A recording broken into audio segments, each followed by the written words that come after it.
Welcome everyone. Thanks for coming. We have Luben, Amorin and Diogo Dallo. Please identify who your question is for. Okay, let's go. Who wants to start? Simon. If you just wait for the microphone.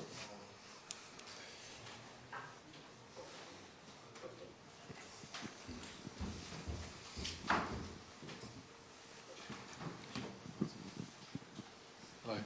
Hi, Ruben. Cobby's in the travelling squad. How good is it to have him back with the group? And can he start tomorrow? Is he fit enough for that, or is it a player that you're going to have to be careful with? No, in this moment we have to be careful with Kobe. He had some games out, so we have to be careful with his fitness. We are really happy to have more options, and the option like Kobe Maino, with the quality that he has, he can play in different positions. He's already played as a 6, as an 8, as a 10. So we are really pleased to have Kobe Maino, but we have to be careful, and we need Kobe Maino fit and fresh. Things are obviously improving on the injury front, but Matthias is out, Toby's out. Can you provide an update on their situations? Yeah, Mate has a problem in his foot. We are trying to assess. We still don't have the data that he can return. Toby has a small issue in his legs, so we hope to have him in a few weeks. Jamie. Hi, Ruben. Just going back to Kobe. You mentioned there you played him as a 10, for example. He started for England in the Euro finals as a sort of central midfielder. Can he play there properly for Manchester United, in your opinion? Do you view him as being able to play that position? Yeah, he can play. I think in England sometimes they play with 3 defenders also. It was more or less the same position, so he can play. Of course, we need to help him, and we need to find like a little bit like Casemiro in this moment is playing better because we are understanding better the way Casemiro can play, and I think we can do that with Kobe because he has a lot of qualities. He's really good on the ball, but he also really good near the opponent's box. So we'll try to manage all that, to try to find the right space for a player like Kobe. So I fully accept he's a young, he's still a very young player, but having started for England in that final and done very well last season, when you say you need to help him, in which way exactly? Because he seems already, very good. Yeah, but I think that is also a little bit the problem. When I see Kobe Maino, I see a lot of talent, but in the way I see it, I could be wrong. That's for sure. I see some things that Kobe Maino has to improve. The pace during the game. He has qualities that we can use it. Like I said, in build-up, he needs to improve. Near the box, he has a lot of talent. And that's why I think he did a very good game in Europa League in that position. So when I see Kobe Maino, I see not as a full player in the moment because he's 19. And if I say to Kobe, no, you are done, you are the final player, I think I'm not helping Kobe. That's all. Beth. Diogo, you've been consistently available, injury-free for Manchester United. Cristiano Ronaldo has also name-dropped you as a player who he thinks a United player can reach the top of his game. What behaviours and what routines do you use to stay consistent, and do you try and teach these to the younger players who are coming into a busy schedule and big intensities in the game? I would say I started to become a little bit more obsessed about being available. I think that's the first step for you to be able to play, is being available. Obviously through some problems that I had during the first year, especially here at Man United, the first few seasons. That's why I had this mind switch a little bit in terms of being available physically. And then obviously I become a little bit more obsessed. Having Cristiano as a teammate helped me to understand a little bit more and try to know my body a little bit more and try to do the things a little bit more consistently. And then obviously with game time, with having more confidence in your game and playing more games, I think that becomes like a snowball. But overall, I try always to help my teammates. What I say all the time is that sometimes we can work for me, cannot work for other teammate, because every person and every human being is individual. But overall, I try always to do whatever I can for me to be able physically, and then it's up to the manager to decide if I play or not. And then, Ruben, to you, Altay Bayindiri is back available for selection. He had started the Europa League game under you, done very well. Would you expect him to come back in to play in the Europa League games? We'll see. Tomorrow he's going to play Onana, and Altay is returning now. So we have three top goalkeepers that are ready to play. And just on the Onana starting, as you've just revealed, obviously we've seen the comments between Matic and Andre Onana. How do you think that will affect the game tomorrow? Do you think it adds anything to it? I think tomorrow will not matter. I think if you see the full quote of Andre Onana, is quite different. The first sentence is Lyon is a very, very good team.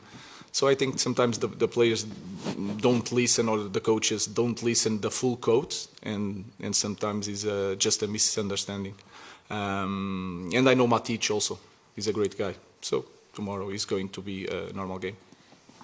Carl. Mr. Amorin, after you defeated Real Sociedad, you made mention of the physicality that was necessary to do that. And you also said that Lyon would be a very different physical prospect. Could you elaborate a little bit more? How do you go into this mindset knowing you need to attack this team in a different way than you did in the previous round? Yes, if you look, in that department it's quite simple. If you look the team of Lyon, they are stronger, faster and bigger than Real Sociedad. They play a different football, but they have since Paul Fonseca is here, they are winning most of the games. They are scoring more goals. They are suffering a few number of goals. So it's a strong team physically, but they have a type of game that is really based on possession. So it's going to be a different game, and you feel it against Real Sociedad. Sometimes you make a lot of runs with Rasmus, with Josh. To do that against this team is going to be harder to do it all the time, and we have to arrange other ways to win the game. Mr. Dallo, are you ready for that rearrangement, making those runs differently? Yeah, I'm always ready for every scenario. I think for you to be able now to go through in this competition, obviously games get more difficult, and at this stage you have to be ready to every scenario. Obviously we prepared well the game, and tomorrow I think if we're sharp in our minds physically, I think we can make a very good game.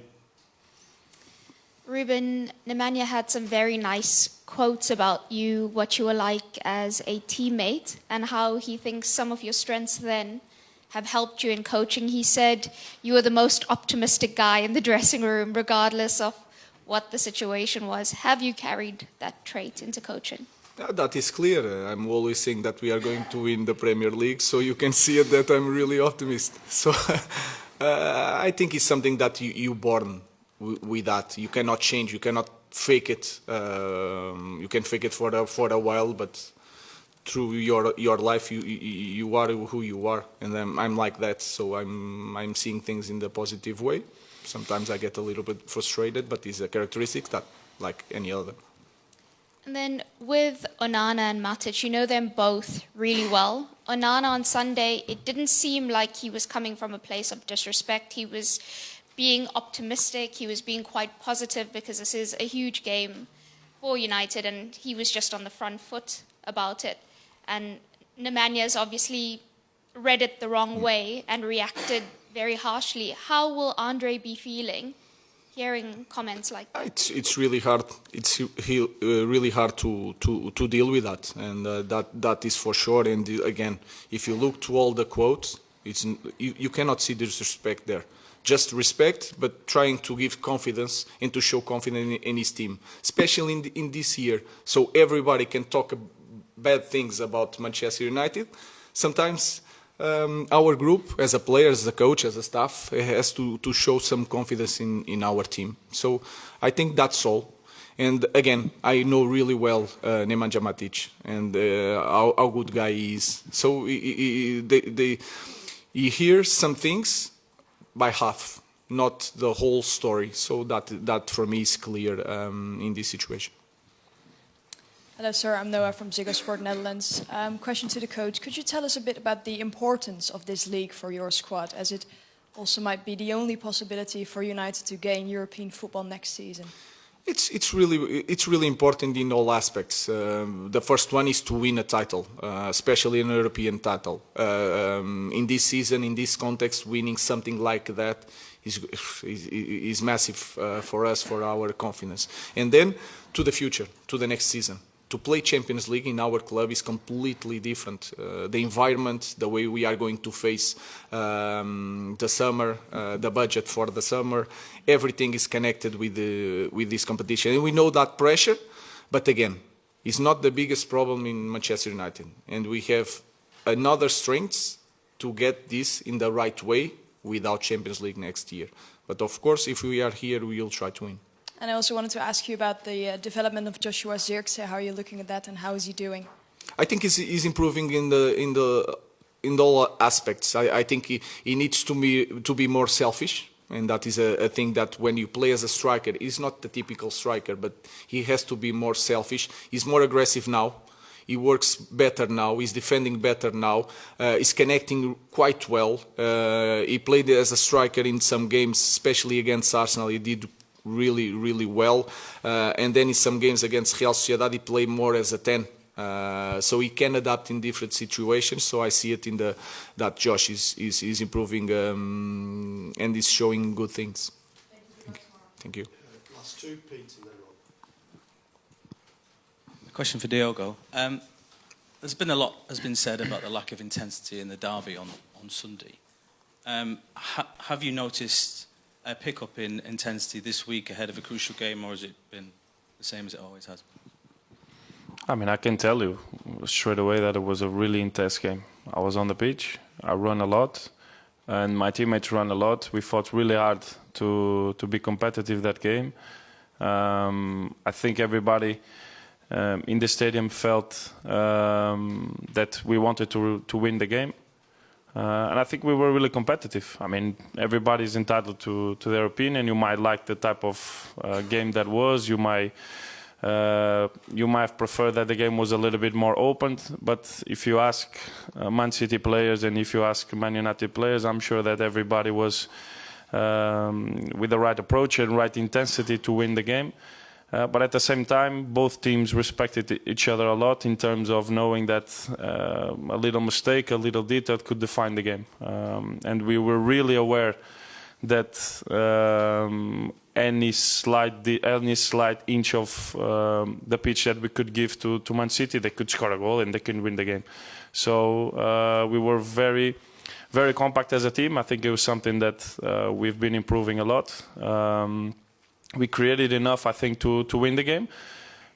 In the end, I understand as a fan that you watch a Man City, Man United winning 0-0 is not the same as a result with more goals. Obviously, everybody wants to see goals. But I would say that I felt inside the pitch, the game was really intense, and we did everything to win. In the end, it was a draw. It's part of football. Last question, Rob. Hi, Ruben. Obviously, since you've come in, the results in the Europa League have been a lot better than perhaps they have been in the Premier League. Because you're asking the players to change the way they play a little bit, do you think they're finding it easier to play in the Europa League games, possibly because it's less intense or it's not as physical, and it's easier for them to kind of follow these new instructions that you're giving them? No, I think it's not nothing tactical. I truly believe it's the pace of the game, the physicality of the game, and you have, guys, we have the best league in the world. Sometimes the games you don't see a lot of intensity, but I can guarantee you that compares to some games that we had in the Europa League, and I have the data to talk about it, is completely different. And if you have one more second to think with the ball, it's a different game. So until now, I don't know the game tomorrow, but until now, I felt a difference when we play Europa League and when we play any Premier League game. So that small space of time can give us an advantage to play better. Thank you very much. Thank you. Thank you.